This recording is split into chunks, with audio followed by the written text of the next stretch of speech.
Good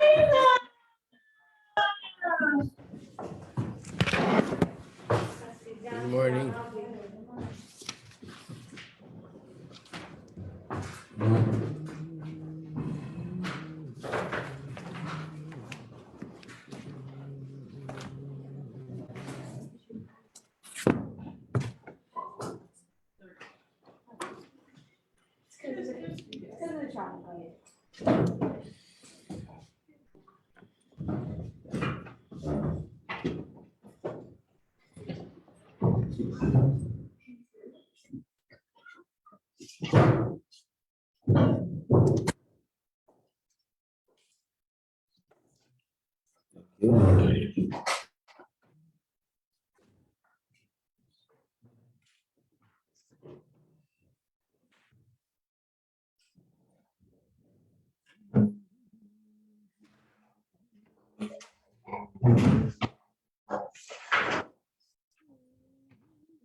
Okay, we'll now go to page 40.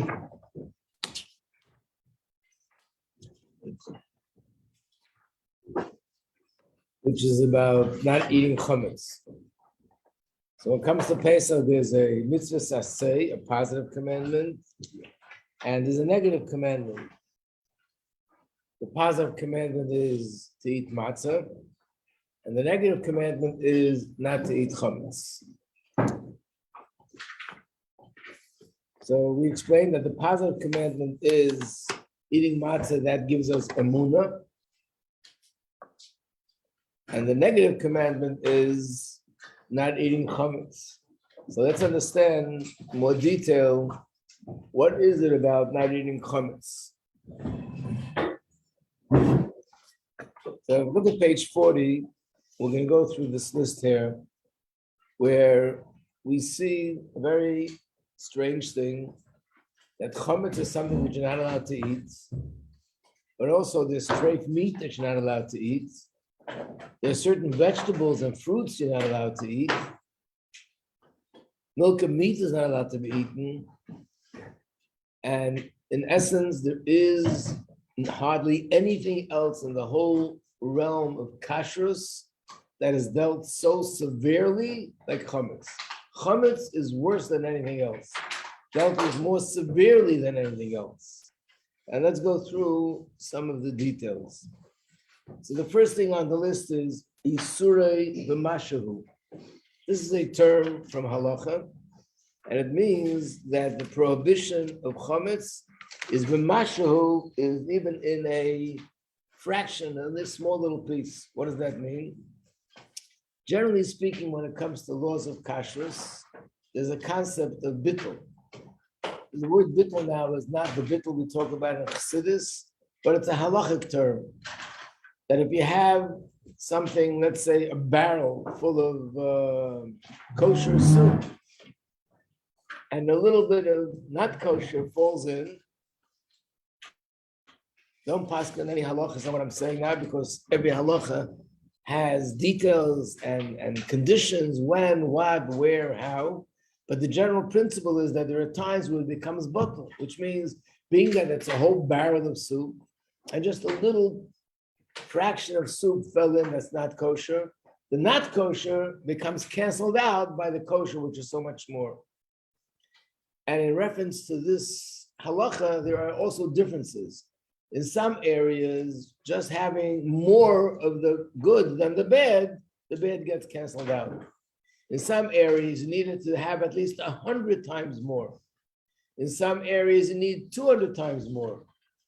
When it comes to chametz, it says even if it would be 1,000 times more, chametz does not become bottle. The little tiny bit of chametz that gets mixed in to a barrel, it still remains chametz. And of course, this is the reason why when it comes to Pesach, where people are cleaning and scrubbing and basically making sure that there's not even a crumb of a crumb. And the reason is because Isur B'Mashahu, it's different than other things. We can't say it's nothing, it's a little bit, it's just going to get canceled out, it's dismissed, not with chametz. So here's one thing. Another thing is, there's in reference to chametz, there's prohibition is called bal yirah or bal yimotza. It shouldn't be seen and it shouldn't be found. Let's look at the pasuk inside. Next page, 41. For 7 days, you must eat matzahs, and the 7th day is a yontif. Matzahs must be eaten these 7 days. No chametz may be seen in your possession, and no leaven may be seen in all your boundaries. So basically, it's not only that you're not allowed to eat it, it's not allowed to even be seen in your possession. Turn the page to 42.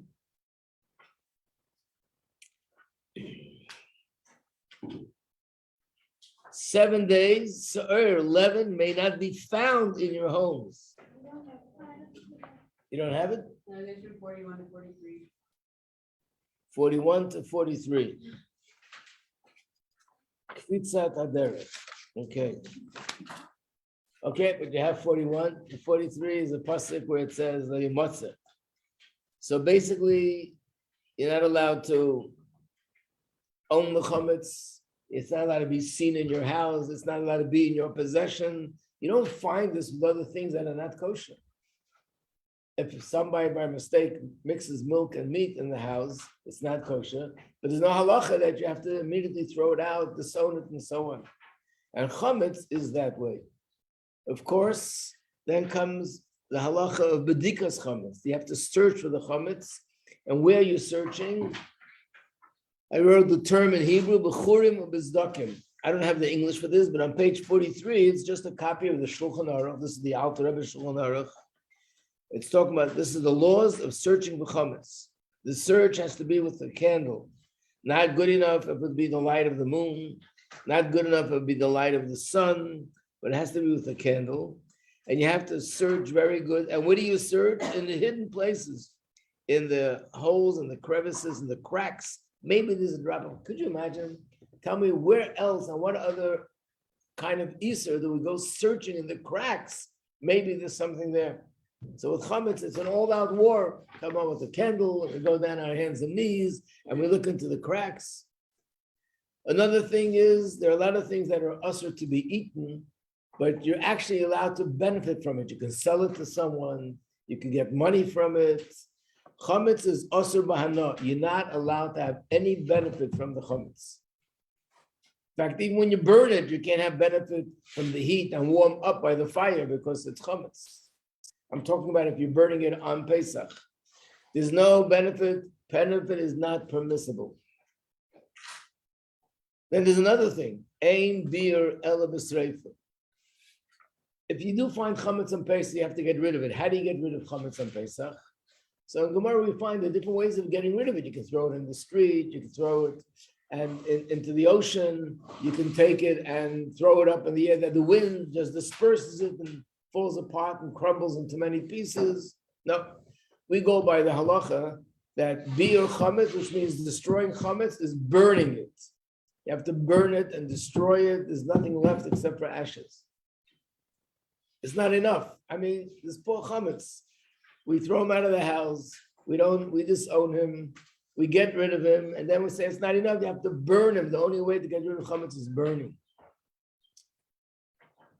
Now, everything we just said, let me just skip to number 7, Matzah Shriya.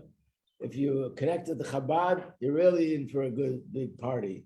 That you're not even, the matzah is not allowed to touch a drop of water. I want to explain to you to what extent this goes. I don't know if you ever noticed, but the custom is that after you finish a meal, before you bench, the men wash mayim achreinim. So the general custom is you take a little drop of water, put it on the tips of your fingertips, and that's mayim achreinim. In Chabad, we also take the mayim achreinim maybe other customs, and we wipe our lips with it. During Pesach, we don't wipe our lips with the mayim achreinim. Why? Because there might be, and there probably will be, a crumb of chametz on your lip, and you're taking water and you're mixing the chametz and the water. Imagine the water on your hand is not a lake or a river; it's a drop of water, hardly wet. On your lips, you don't have a matzah there; you have a crumb of a crumb. But because this is water and this is this, and you might touch it, so therefore we don't even do that custom. We're careful in such a way. And we know what matzah shmur is. We just spoke about it the other day. That even before you make wheat out of before you make flour out of the wheat itself shouldn't become wet. Why not? It's not flour yet. No. Again, according to halacha, it's perfectly kosher. There's absolutely no problem with it. It's kosher if the wheat becomes wet, as long as the water and the flour aren't together for more than 18 minutes. But matzah shmura means we go beyond the letter of the law, and we go ahead and we make sure that even the wheat, when it gets cut off from the field, shouldn't become wet. So we see how stringent we are, how strict we are with chametz, extremely strict. And now the question becomes so much greater when you stop and think for yourself, nothing else is dealt with so severely like chametz. And out of all other things, chametz is the only thing that after Pesach is over, is perfectly permissible. In other words, if chametz will be a terrible thing, it's a terrible kind of a klipa, who knows what. Okay, so then all year it should be prohibited. So it's interesting, those things that are prohibited in all times and all places, those are the kind of things that you're not dealing with it so severely. Chametz, which is generally speaking permissible, you can eat it all year long, you can eat challah, you can eat bread, you can eat chametz, and only for these 7 days you're not allowed to eat chametz. But these 7 days, it's dealt with so severely that it's as if it's worse than any other prohibition of the Torah. How does that make sense? And not only that it's permissible all year round, there are actually times where it's a mitzvah dafka to eat chametz. Where's that? So if you take a look at number 6, you can look this up. Let me see if you have this one in your booklet. You have page 44.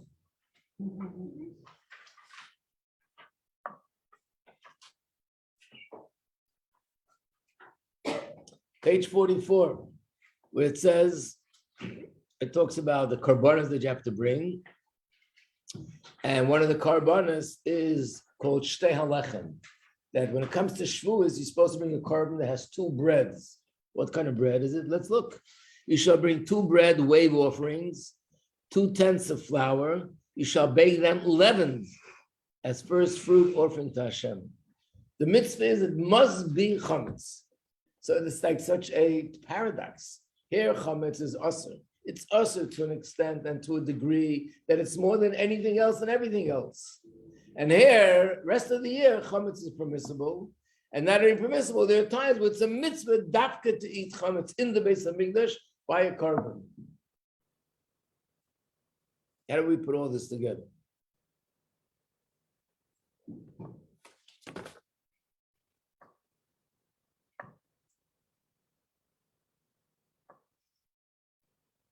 So the answer is, so first of all, let me just explain that this is the way it's also understood according to Pshat, even before you study Chassidus, but then according to Chassidus, we understand it even deeply. According to the simple Pshat, chametz is a prohibition, but what is about this chametz?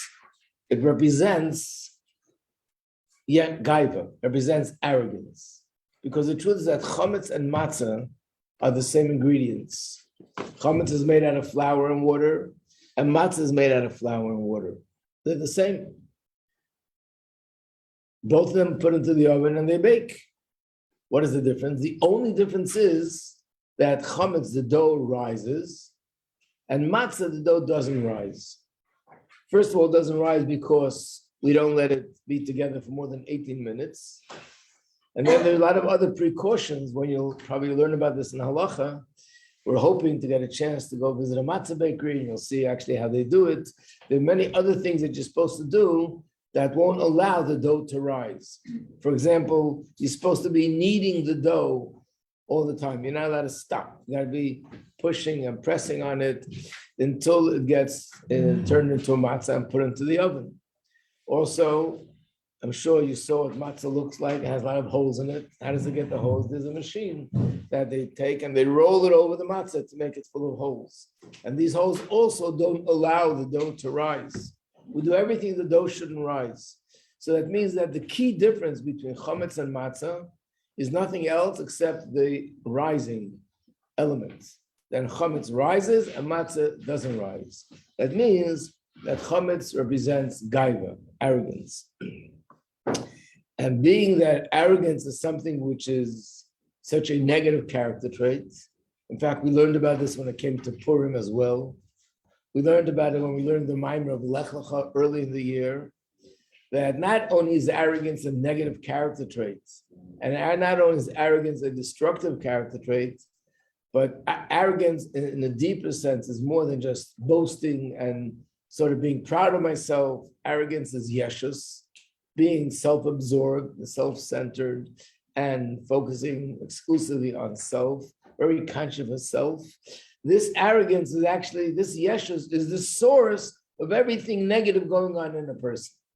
All the negative character traits in terms of the way I relate to other people, being selfish and being mean to someone, not having compassion, not being sensitive to another person, hurting someone else, not wanting to go out of my way for someone. All these things are based on Dinya Yeshus. So you can say that all the Averis, which are Beinadon L'Chaverai, all the negative things between one person and another, the root is Yeshus. And the same way, all those things that have to do with me not accepting Hashem completely is also Yeshus. It's the Yeshus in me that doesn't allow me to do it. And being that Yeshus is so negative, therefore it has to be eradicated completely. That not only you can't have a lot of it, you can't have it at all, you can't even have a drop, you can't even have one fraction of it. And all these halachas are all to bring out the idea that the character trait of Yeshus has to be completely eliminated. We'll soon go into the question, so why is it permissible the rest of the year? We shouldn't be allowed to eat bread any time of the year. We'll soon go into that part. But I want to take a moment. I don't know if I'm going to do the whole thing, but I put in here a few pages, page 45, 46, 47, 48, 48b, and 49, 48c. These are all pages in Gemara that talk about how negative and how destructive arrogance is. Gaiva.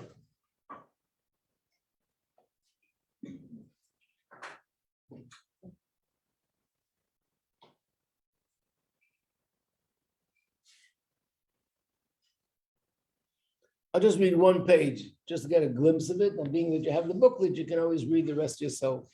Let's start with page 45.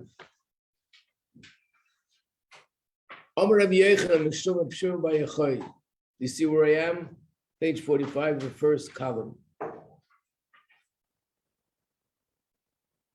No, I started from the second column.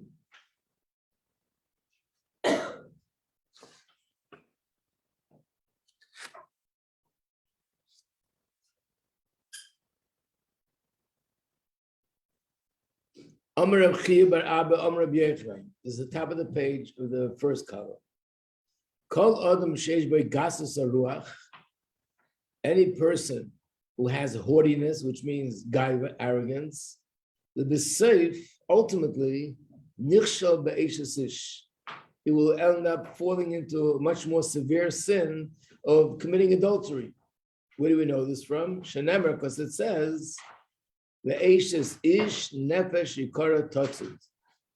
A married woman, a precious soul, ensnars. In other words, a person who considers themselves precious and is very haughty and feels very high about himself, he will ultimately fall so low that he'll commit such a negative aveira.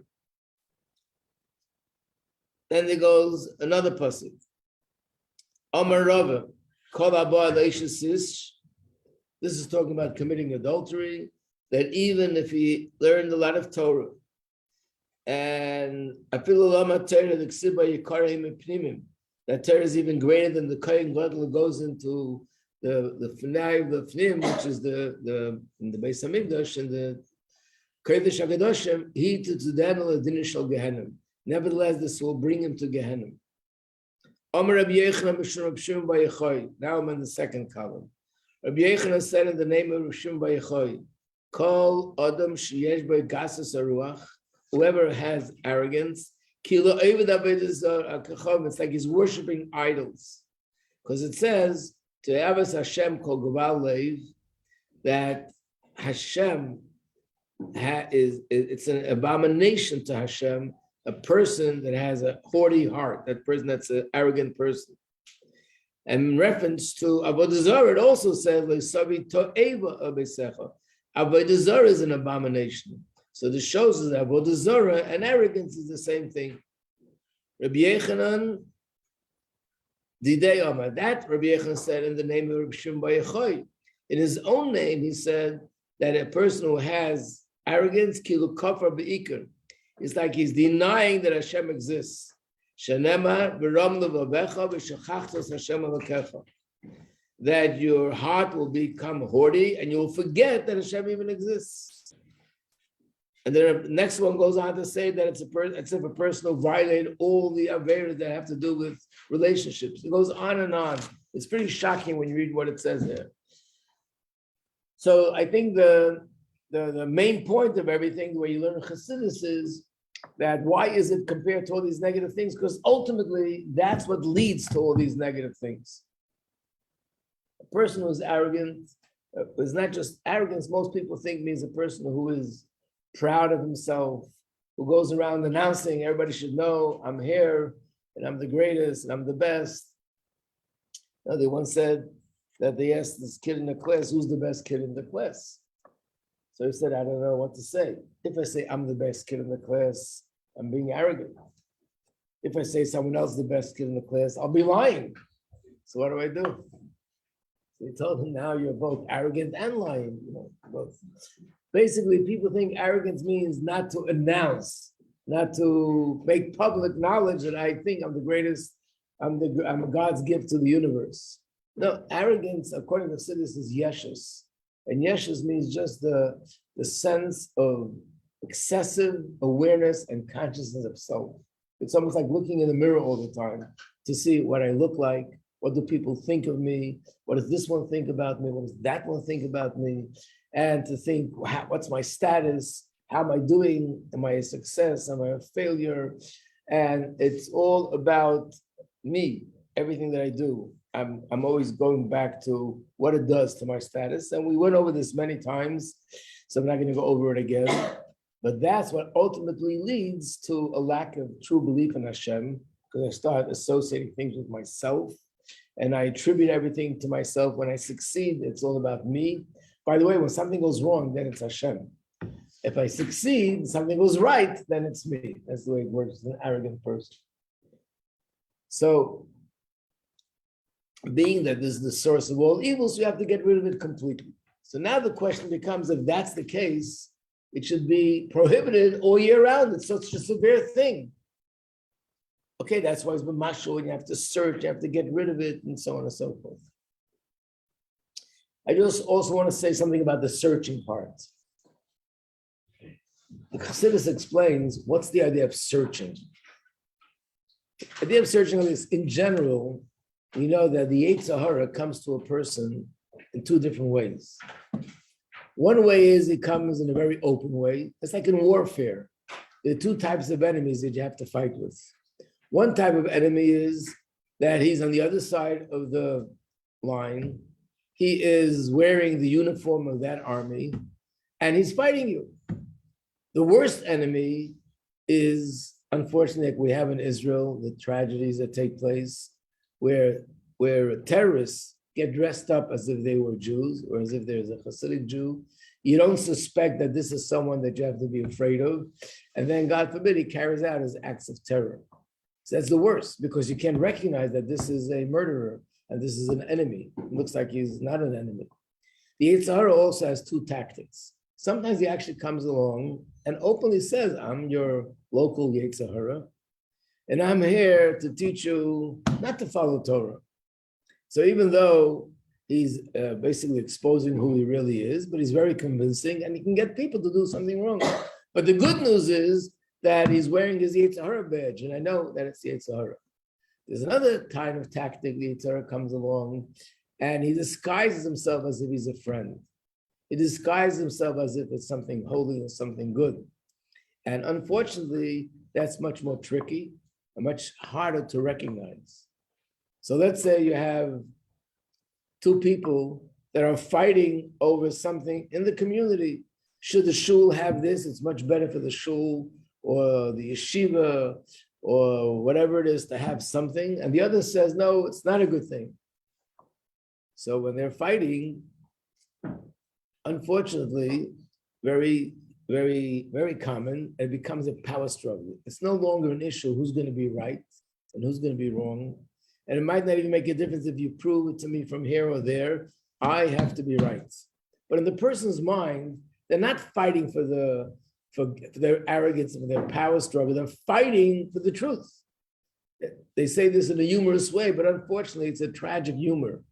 There's a Mishnah in Pirkei Avos that says that Kol Machlokes Shehi Shalei L'Shem Shemayim, the fights that are not for the right purpose, those are the ones that Einam Iskayim, that they fall apart. Like Korach and Moshe. He fought against Moshe, and he had ulterior motives in mind. So what happened at the end? He was swallowed up by the earth, and it was over. Then there's a machlokes, which is l'shem shamayim. It's a good machlokes. It's a heavenly machlokes, like Beis Shammai and Beis Hillel. And these two people, they argue, but it's in a good way. And this is something which lasts forever. It's part of the Torah, and we study what does Beis Shammai say, what does Beis Hillel say. So that's the way it's interpreted literally. The humorous way of interpreting is when two people are fighting, and they're fighting over money or other personal interests, these kind of fights don't necessarily last. Because you walk over to one party and say, listen, fighting isn't a good thing. It causes a lot of damage. So you lose a little bit of money. Give it up. It's better to lose money than to lose a relationship. Better to lose money than to cause so much problems in the community. And the person says, okay, so I'll lose some money. I'll lose some of the honor that I want. But what happens when two people are fighting and everyone is arguing? I'm not fighting for myself. Chas v'sholom. It's all for Hashem. This is the way it has to be because this is better for the Torah. It's better for mitzvahs. These are the kind of fights that never end because I can't compromise. How can I compromise on Yiddishkeit? I'm compromising on Hashem. The truth is, this is the Yetzer Hara's tactic. Really, it's all about me. And it's about my power and about me being the dominating one and me being the one that's really going to get it. I'm going to have it my way, not your way. But the Yetzer Hara makes me see it in such a way as if I'm fighting for Hashem. So unfortunately, this can come out in a lot of different things, that people do things for yeshus, which means I will tell another person something that they're doing wrong. I might even embarrass them. And in my mind is, oh, I'm helping them, do things right. But the real reason is it's my yeshus wants to control. So I want to exercise my authority over another person. I want to control another person. But in the Yetzer Hara comes along and says, no, this is not control. This is a holy mission. You want to help someone learn Torah and do mitzvahs the proper way. So therefore, you need to search. You need to sometimes take a candle and do a good search that the things that I'm doing, am I doing it because of yeshus, or I'm really doing it because this is what needs to be done? Because yeshus is something which could be very, very vague and not clear, and it's something subtle. So for those things, you need a candle to look into the cracks and the crevices to see, is this something which is yeshus? But now get back to the second question, which is if yeshus is so severe, and this is the source of all evil, why is it permissible all year round? Then chametz should be something that's usher to eat every day of the year. So the answer is that obviously there's something negative about chametz, and negative in such a degree, but there's also something positive about chametz. In other words, there's a kosher chametz and there's a not kosher chametz. So because there's a kosher chametz, all year round it's kosher. And because there's a not kosher chametz, therefore, for the 7-8 days, it's not kosher. What could be a kosher chametz? So the kosher chametz means that, first I'll give you the terms for it. On the sheet, it's number 12. Hisnasos the klipa, or hisnasos the kedusha. The word hisnasos means to be lifted. A person feels lifted, a person feels raised, a person feels high, but it's coming from kedusha. Or a person feels high and lifted, but it's coming from klipa. So both are a feeling of high, but one is a kedusha dika high, and one is a klipa dika high. So this concept is also something you're familiar with, but now I want to bring it in, how it affects chametz and matzah all year round. The concept I'm referring to is something very common in the Rebbe Sichos about why the Torah was given on Har Sinai. So everyone knows, since we're little children, we hear that little Har Sinai was a small little mountain, and Har Sinai said, Hashem will surely not give the mountain on me because I'm so small, and I'm inferior to the other mountains. And Hashem said, because this mountain was so humble, I'm going to give the Torah on Har Sinai. And we know, we explained it, mountains can't talk, and mountains can't think. What does it mean? It means the malach. There's an angel in charge of every creation in this world. So there is an angel in charge of different mountains. And the angel in charge of Har Sinai was the one that was having this thought. And Hashem said, because you have in you the attribute of humility, dafka, because of that, I will give the Torah on this mountain. So the question is, if the Eibishter gave the Torah on the lowest mountain to show us the importance of humility, then why give it on a mountain altogether? A mountain is something raised. It should be given on the flat ground. And even better than that, there's something called a valley, which is in the ground. It's lower than the ground. That would have been a much more appropriate place to give the Torah. So the answer is because in order for a Yid to live his life as a Jew, he has to have a very strong sense of self-esteem and self-worth, and that's how he has a purpose, and that's how he can lead his life. If a person would be sort of like a rag, I'm nothing and I'm worthless, and if that would be the feeling, there's no way you can go through life as a person, b'chlal, and specifically as a Jew. There's so much opposition. There's so many challenges. There's so many things that stand up against us. There's so many people out there laughing at us that if I would have that kind of feeling, I would just be crushed under all this pressure and never be able to live my life as a Yid. And that's why the Shulchan Aruch starts with these words, that a person should be like a, which animal is it? Bold as a, what? Lion. Lion is strong, but the boldness is the leopard. I'm not familiar with zoology, why a leopard is bold, but apparently the boldness, have courage and be bold, that's more with the leopard. And the leopard teaches us, these are the words, don't be embarrassed, don't be intimidated, don't be weakened by people that laugh at you, because the whole world is going one way and we're going the other way. So you have to be strong. And therefore, the Torah is given on a mountain to show a person has to feel like a mountain. And at the same time, a person has to feel and have the feeling of humility. So we actually learned that in the Maimer also, or Purim time, that humility and knowing my qualities is not a contradiction. Every Yid could feel amazing feelings of strength and self-worth, and feel lifted and feel on a high, knowing that Hashem chose me and gave me a shlichus in this world, and have a special relationship with Hashem. And as a result of that, I should feel the greatest feelings of upliftedness. And that gives me the strength that people laugh, all that. I don't even pay attention to it because it means nothing to me. I'm so excited and happy and feel so good about myself that I have the shlichus. Arrogance and yeshus is when a person is attributing things to themselves, and as a result of that, they look down at others because they're always thinking about how could I be, not just feel good about myself, but feel superior to others. that feeling of superiority to others and looking down at someone else in a condescending way, that's yeshus. So therefore, there is a chametz that's positive. There's an uplifted. This chametz represents to lifted. Being lifted in a positive way is the chametz that we're talking about that's positive. And being lifted in a negative way, that's yeshus. And that's negative.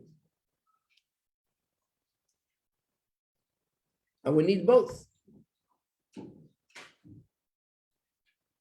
So again, I know all my qualities. Moshe Rabbeinu knew that he was chosen from Hashem to give the Torah. He knew that he split the sea. He knew that he did the 10 commandments. He knew that he did all these amazing things that happened. He brought the 10 plagues on the Egyptians. And at the same time, he was the most humble person that lived because he didn't attribute anything to himself. This is all Hashem gave him a neshama, gave him the powers that he gave him. Everything is a gift from Hashem. And therefore, he felt humble. And he felt that anyone else who would have my potential would do just the same, maybe even better. So we can all recognize if I'm talented in art, in music, in learning, in midos, anything, I say to myself, thank you, Hashem, for giving me these gifts. It doesn't make me feel arrogant.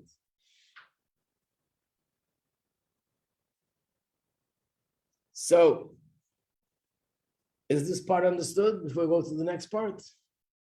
Okay, so the next part of my question is, if that's the case, would it make sense the other way around? All year long, chametz should be treif because it's arrogance. But because it also has something positive to it, so for a few days a year, it should be allowed to have chametz to show us that we should also feel uplifted. But the main thing we have to learn is not to be arrogant and not to have yeshus, so it won't do so much damage. Why is it the reverse? That 8 days a year, chametz is asur. And for the other 300 and something days a year, it's permissible. And sometimes it's even a mitzvah. Why is it that way?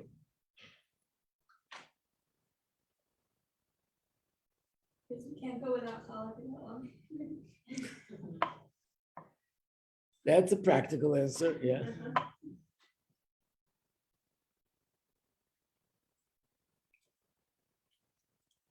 And all the bakeries that bake challah are going to go out of business. So of course, we can't do it for long.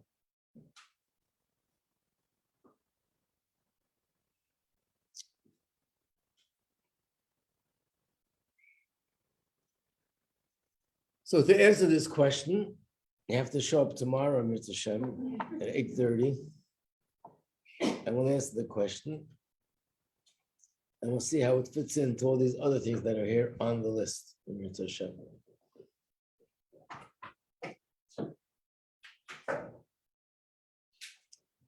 I mean, of course, this connects to another thing where we'll learn about it separately. But Achar Shel Pesach, you know, the Lubavitcher custom is that you do eat the brooks, which means you allow the matzah to become wet. But the Lubavitcher custom is different than other people. Not only you allow the matzah to become wet, you do everything you can to make it as wet as possible. And you eat matzah with the fish, and you eat matzah with the soup, and you eat matzah with the meat, and you eat matzah with the dessert. Wherever you can put matzah in, go for it. And again, 7 days of Pesach, you don't allow it even to become wet. The 8th day, you do everything you can to make it as wet as you possibly can. Which means even though you have matzah balls in there, you still put more crumbs of matzah in the soup. So whatever is going to be the answer to this will also be the answer to that, which we'll do tomorrow.